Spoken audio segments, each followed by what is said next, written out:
Hey guys, how's it going? My name is Adam. Today I'm going to show you how to use Google Pay. So first of all, go ahead to your browser, and if you want to know how to use the Google Pay to shop and transfer money, just go ahead right here and click the article.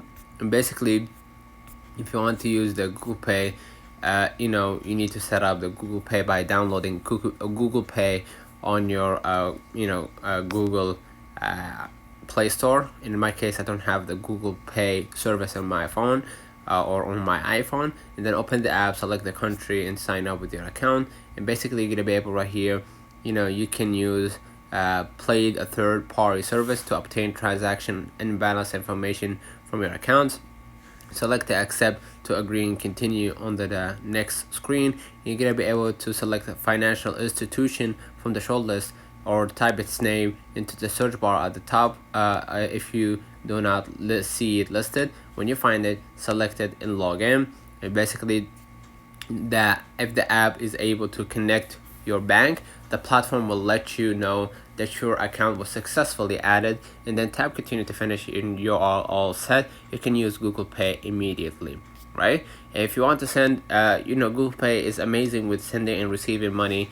And basically, once you link your bank account or debit card to the app, you can easily pay your friend back for last Sunday's brunch. Just tap send or request, select the person that you want to send the money to, enter the amount, and confirm the transaction. You can also request money from others by entering their email address or phone number. And basically, if you want to use Google Pay in stores, iOS or whatever, once you've set everything up on your iPhone or Apple Watch, in my case I don't have it, you can use Google Pay without opening the app. All you have to do is unlock your Apple device, hold it near the contactless payment terminal, and then follow the instructions on the screen.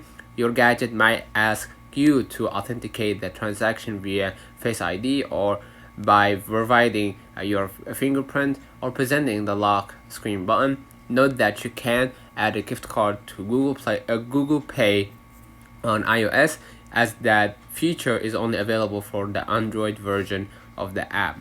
Okay, and in the Android section, the Google Pay doesn't come downloaded by default on Android phones, so you have to download it. And once you set it up, once that's done, you can pay without opening the app. Just unlock your device and hold it close to the contactless payment terminal, and basically you're all set. And you can make a Google Pay for purchasing an online purchases, like figuring out how to use Google Pay for in-app and online purchases is simple. Just look for the right payment option at the checkout, select it, choose the card that you want to use for the transaction, and if you added more than one, follow the instructions. Okay, so basically that's it. Let me know in the comments if this video helped you. Don't forget to like and subscribe. Thank you for watching.